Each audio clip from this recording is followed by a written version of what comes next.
Est-il possible de tomber amoureux de quelque chose d'immatériel? Eh bien, regardez l'épisode 1 de The Last of Us et vous comprendrez pourquoi je vous pose cette question. J'espère évidemment que vous allez bien, que vous avez passé une bonne journée, une bonne matinée, un bon réveillon, peu importe tout. Ce que j'espère, c'est que vous portez à merveille. Aujourd'hui, nous allons parler d'une série qui a pointé le bout de son nez cette nuit sur Amazon Prime et nous allons évidemment parler de The Last of Us, qui est donc une sortie française sur Amazon Prime. Maintenant, nous savons qu'il y a des petits partenariats qui s'effectuent avec Warner et notamment un abonnement payant qui arrivera, je crois, en mars 2023. Mais ce n'est pas le sujet de cette vidéo. Parlons de l'épisode 1. Je vais essayer de faire une partie sans spoil et une partie avec spoiler, d'accord? Comme ça, tout le monde pourra y trouver son compte. Par ailleurs, sachez que Mohamed, mon frère de cœur, qui travaille sur Jeux Vidéo Magazine, vous a également proposé une vidéo critique de l'épisode 1. Donc si vous voulez avoir différents points de vue ou uniquement le sien, allez sur sa vidéo. Sachant que lui aura un meilleur bagage par rapport à l'univers puisqu'il a joué aux deux jeux. Sauf que je tiens à préciser quelque chose avant de parler de cette série. Je connais l'intrigue principale, cependant, je n'ai jamais eu le jeu The Last of Us. Petite parenthèse, je n'y jouais que lorsque j'étais chez mes cousins puisque eux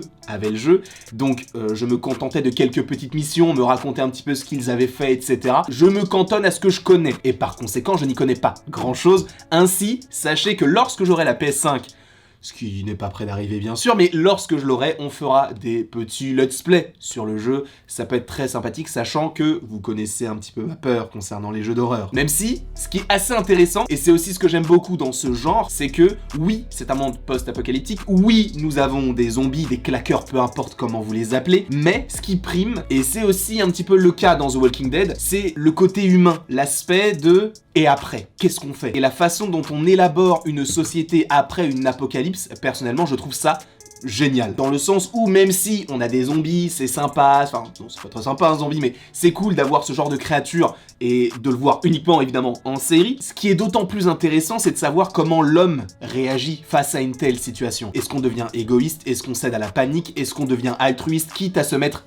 en danger? Il y a toutes ces questions qui résonnent dans nos têtes parce que, on ne va pas se le cacher, nous, fiers comme on est, on va se dire mais non, tu sais quoi, moi, je vais aller sauver cette personne-là. Sauf que il y a d'autres paramètres à mettre en compte, dans le sens où quand tu arrives face à une telle situation, bien évidemment, on ne la connaît pas et j'espère qu'on ne la connaîtra jamais, mais lorsque l'on arrive face à cette situation, comment est-ce qu'on réagit? Est-ce qu'on privilégie notre santé et la santé de nos proches plutôt que celle des autres? Et c'est ce qui est assez intéressant dans le sens où tu vois que Joël, bon, il n'est pas extrêmement altruiste, mais il pense quand même à ses voisins. Mais lorsque justement il y a conflit qui menace son petit cocon, là c'est, on s'en fout des autres, c'est nous qui primons. Et c'est ce genre de choses que j'aime bien voir. Alors pas forcément le côté égoïste, mais ce côté où chacun réagit à sa manière face à une situation aussi catastrophique. Déjà, au niveau du contexte, je suis totalement conquis. Moi qui avais lâché The Walking Dead, je crois en saison 11 ou 10, je ne sais même plus, je crois que j'ai arrêté à la fin de la saison 10, début saison 11.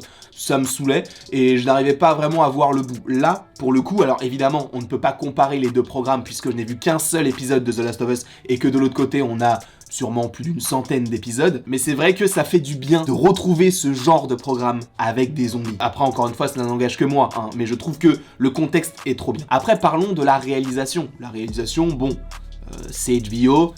Moi, j'apprécie particulièrement. En réalité, en réfléchissant, HBO ne m'a jamais proposé, en tout cas en termes de réalisation, une série qui ne m'a pas plu. Parce que je crois que HBO, évidemment, c'est Game of Thrones et House of the Dragon. Nous avons également Tchernobyl, que j'avais beaucoup apprécié, et la réalisation était, somme toute, très intéressante. Nous avions également Euphoria, et Euphoria est une de mes séries préférées, donc je ne peux pas vraiment être objectif par rapport à cela, et donc la réalisation est selon moi quasi parfaite. Et nous avons The Last of Us qui continue dans la lignée des programmes HBO qui me fascine, dans le sens où j'aime beaucoup cela, parce que c'est un côté plus adulte, on ose faire des choses, et HBO, vraiment, arrivez en France. Alors pour le coup, oui, on a ce côté Prime Video, mais arrivez vite en France, s'il vous plaît, je vous en supplie, proposez-nous plus de contenu comme ça. Après, évidemment, au niveau de la réalisation, ça reste classique, cependant, bah, ça fonctionne très bien. On est sur un aspect nostalgique, tout en étant dans un monde moderne, et ça j'aime beaucoup, parce que la série se passe en 2023, sauf qu'ils ont, entre guillemets, arrêté de vivre de manière sociétale, entre guillemets,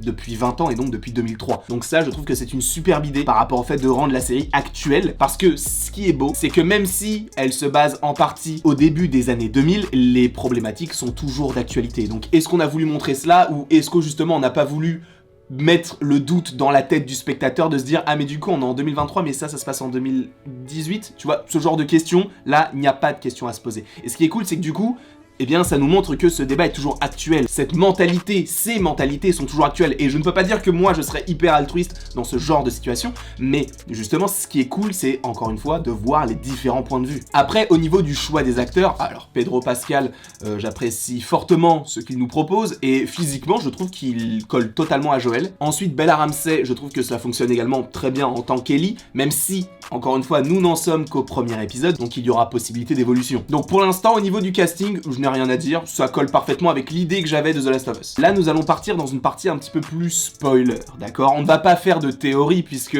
même si cela reste une adaptation et qu'il y a des petites libertés qui sont prises, je pense que la trame classique de l'histoire se fera également dans la série, puisque déjà dans le premier épisode, on a le premier acte, entre guillemets, de ce jeu, avec notamment la mort de Sarah, et donc le tout début, puisque dans le jeu, si je me souviens bien, on incarne Sarah, et eh bien, je crois qu'il y a un zombie qui passe par une vitre, et du coup, elle se fait sauver au dernier moment, tout ça. Et donc là, il y a eu une liberté de prise. Pour le coup, c'est ce que j'aime, dans le sens où on a toujours cette même finalité, mais le chemin pour y accéder est différent. Je trouve que l'adaptation, pour l'instant, est cohérente. Même si on n'a pas tous les éléments du jeu, à ce moment-là, joue au jeu. Personnellement, c'est ce que je rejette dans les films live-action de Disney, par exemple. Dans le fait que ce soit, entre guillemets, quasiment, bien sûr, un copier-coller du film d'animation classique. Évidemment, on aura encore une fois, possiblement la même finalité, puisque, je dis possiblement, puisqu'on en est qu'à l'épisode 1, et peut-être qu'ils vont se permettre certaines folies, mais je trouve que c'est plutôt intéressant d'évoquer cela de cette manière pour justement garder le spectateur en se disant ok, je sais ce qui va se passer, mais comment ça va se passer? Et ça, je trouve que c'est plutôt intéressant.